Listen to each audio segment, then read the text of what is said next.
काल में भागवत या नर्मदा पुराण श्रीमद् देवी भागवत महापुराण का सत्संग होता तब हमारे लिए यह कथा सुलभ होती, परंतु गोस्वामी तुलसीदास जी का यह बड़ा कृपा की है उनने हमारे लिए, तो सभी संतों ने गुरु आज तुलसीदास जी के लिए भी निवेदन किया कि होलसी सुत कोटिक धन्य तुम्हें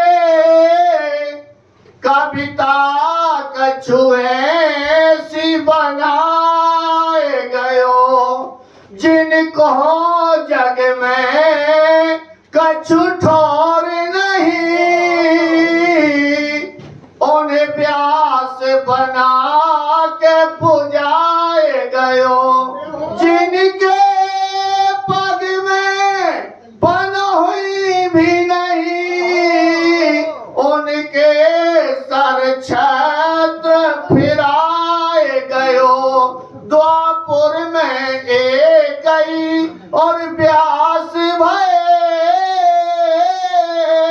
और कलिकोटक व्यास बनाए गयो, कलिकोटक व्यास बनाए। यदि गोस्वामी तुलसीदास जी ने इस भवसागर में पार होने के लिए नाव न बनाई होती तो बताओ आज अपने जो रामचरितमानस सत्संग कहवे और सुनवे को सौभाग्य प्राप्त नहीं होता, क्योंकि यदि ब्राह्मण देवता इस लोग कहते अपनी का समझ में आती।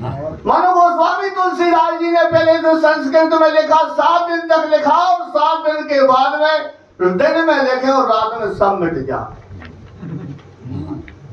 अब बाबा भोलेनाथ से कहा कि बाबा ये तो मिट जाते हैं, बाबा भोलेनाथ ने सपने में कहा कि इसके लिए संस्कृत में लिखने के लिए नहीं कहा, मैंने तुम्हें इसे बुंदेलखंडी भाषा में लिखो। तो कई फिर ब्राह्मण देवता यहाँ के नहीं मानेंगे, वे कहेंगे कि संस्कृत में है, संस्कृत ही देववाणी है और देववाणी के ही बस में देवता है। तो भगवान भोलेनाथ ने कहा कि इसमें आज से मैं सत्यम शिवम सुंदरम की सील लगा देता हूँ तो यह तुम्हारी कविता प्रसिद्ध हो जाएगी, क्योंकि यह महान पुरुषों की वाणी है, यह संतों का रस है, इसमें 4 वेद 6 7 18 पुराणों का समावेश किया गया है, इसलिए गोस्वामी तुलसीदास यह तुम्हारी कविता प्रसिद्ध हो जाएगी। जब काशी में सभी ब्राह्मण देवताओं ने कहा कि भैया इसके लिए हम उपाधि नहीं देते, तो 4 वेद 6 7 18 पुराणों के नीचे गोस्वामी तुलसीदास जी की रामचरितमानस को रखा गया, काशी विश्वनाथ के पट बंद कर दिए गए और जब सुबह ब्राह्मण देवताओं ने पट खोले तो रामचरितमानस सबसे ऊपर पाई गई। यह कोई साधारण ग्रंथ नहीं। गोस्वामी तुलसीदास जी ने कहा कि भैया यह मनोरंजन का साधन नहीं है, यह आत्मरंजन का साधन है, इसको कोई साधारण काम मत समझ लेना, इससे तो आत्मरंजन करना। और यदि भगवान को पाना चाहते हो तो गोस्वामी तुलसीदास जी ने कहा कि सिर्फ 2 युक्तियां हैं, एक तो सत्संग और एक भगवान का सुमरन। इसके अलावा इस कठिन कलिकाल से यदि कोई जीव पार होना चाहता है तो दूसरा उपाय नहीं। आज गोस्वामी तुलसीदास जी से पूछा, बाबा त्रेता में असुर कैसे होते थे, द्वापर में कैसे होते थे, सतयुग में कैसे होते थे और अब कलयुग की कैसे माने कि कौन यहाँ असुर है? बाबा गोस्वामी तुलसीदास जी ने कहा कि मां नहीं मात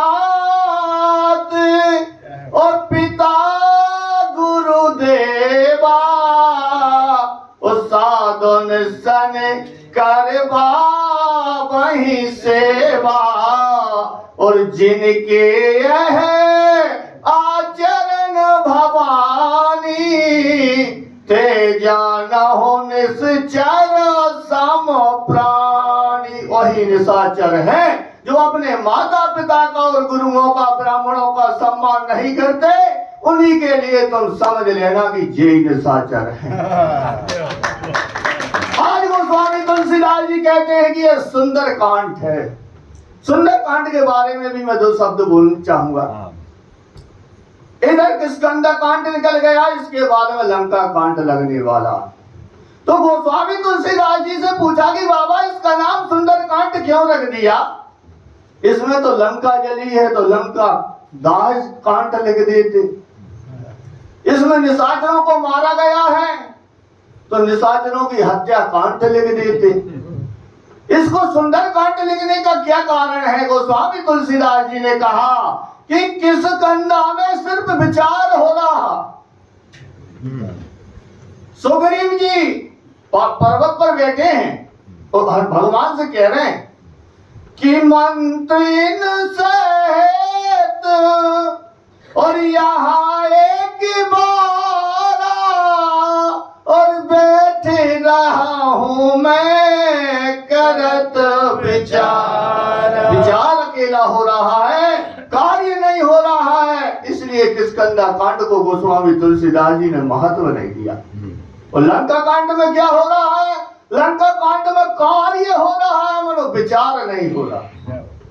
कार्य तो हो रहा है, लड़ाई रोज हो रही है, मनो विचार करने के लिए कोई तैयार नहीं है कि अपन कौन सी युक्ति से और राम से लड़ाई करें ताकि अपन विजय हो जाए। वहां से आना बोल रहा है, मालवंत जी बोल रहे हैं, मगर मालवंत जी की बात पे कोई विचार नहीं कर रहा है। और यहाँ सुंदर कांड इसलिए होगा, यहाँ विचार भी हो रहा है और कार्य भी हो